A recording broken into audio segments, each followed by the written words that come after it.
is Apiorkor and welcome to Citi Scape on Citi TV. Eméfa is waiting for me. I'm sure she's really upset because I'm very, very late. But let me just tell you quickly what we're talking about today. Today, we're asking ourselves, should fine art, so music, photography, and film, and dance, and everything art you can think about, be studied in our schools in Ghana? And in case you're saying no right away, just take your time. You might have some arguments that might change your mind. Welcome to Citi Scape on Citi TV.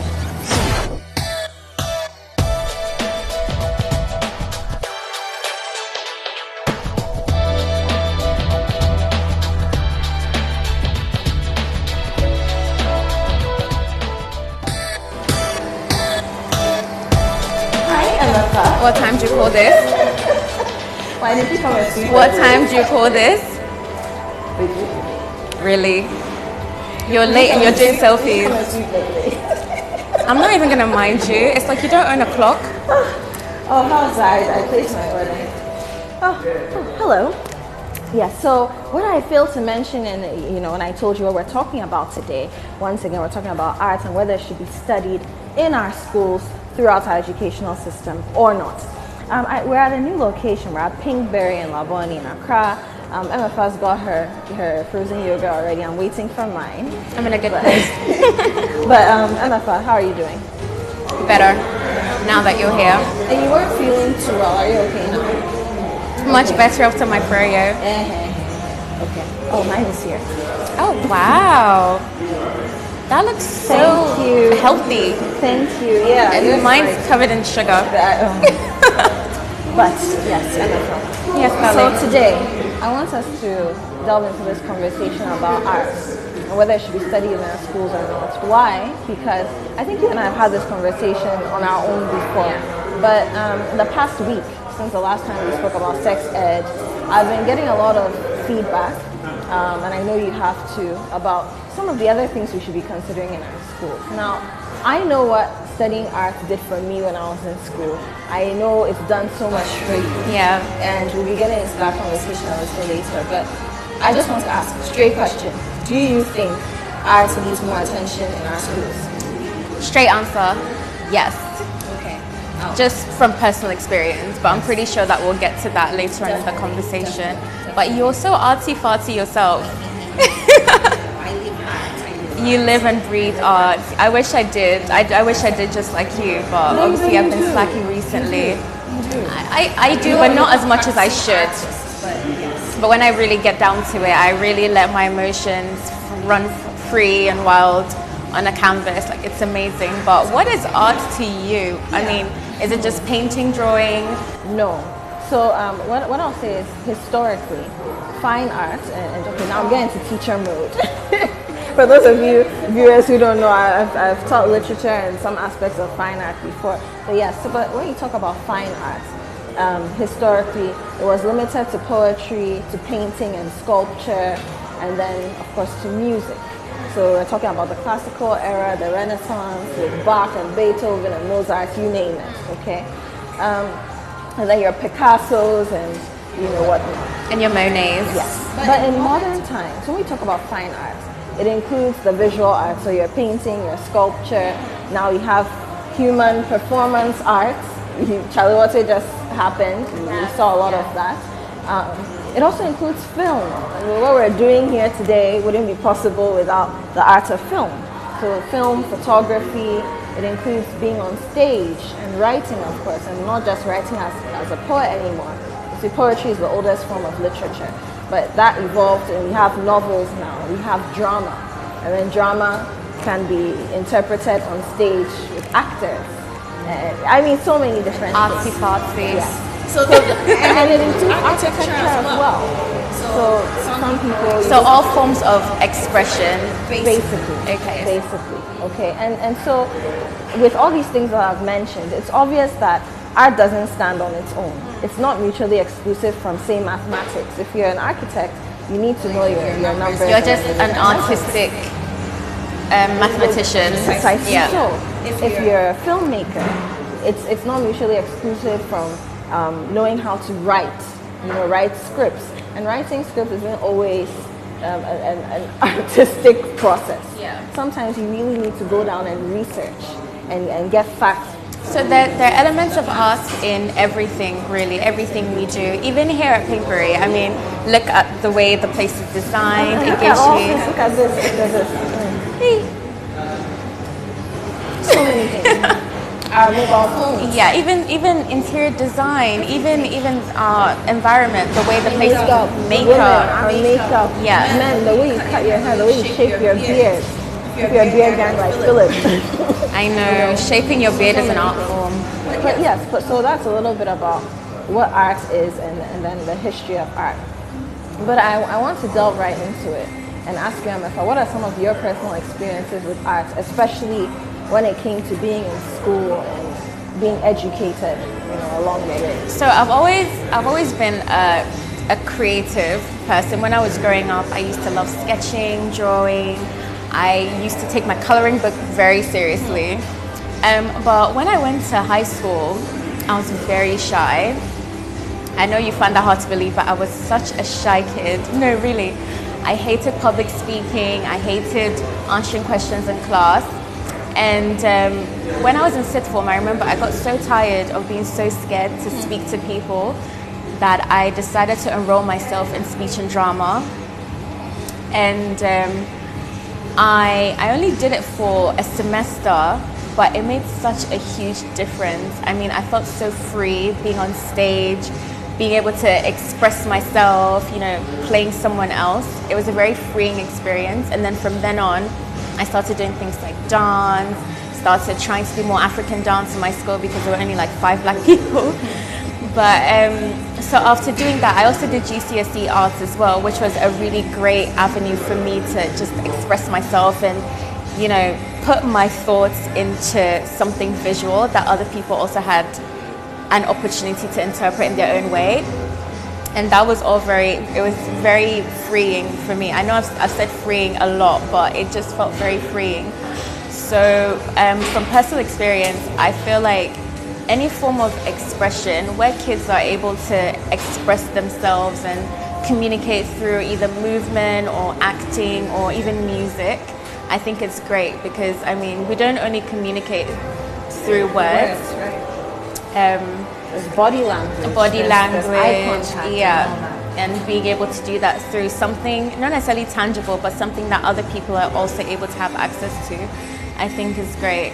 And I know there's so much research out there as well that proves that there's a direct correlation between practicing arts and developing in a certain way. I mean, I know it helps to improve your motor skills as well. Learning to draw circles, squares, different shapes at different ages shows that kids are developing in a certain way, for example. Even learning to use artsy scissors apparently shows that kids have developed certain motor skills. Can cut in a straight line. Yes. There are lots of people who can cut in a straight line. Give them a pair of scissors, they can cut. Without drawing a line, you mean? Even with a line? Even with a line. Cutting along the line is difficult. Yes, and viewers, a lot of you might be surprised to know that if you did any kind of art in, say, from creche to nursery through your basic school to about JHS, if you were playing around with scissors a lot and you had to do arts and craft, that's a skill that you picked up from there. And really, by 16, a lot of these skills are, you can unlearn and then learn new things, but a lot of these skills have really, really, really settled in with you and your persona. And these are, it's mind-body coordination, really. So you want to get through the line. What's it called? Muscle memory. Muscle memory. There you go. So you want to keep going. There are a lot of adults who can't. You'd be surprised. You'd be surprised. It is.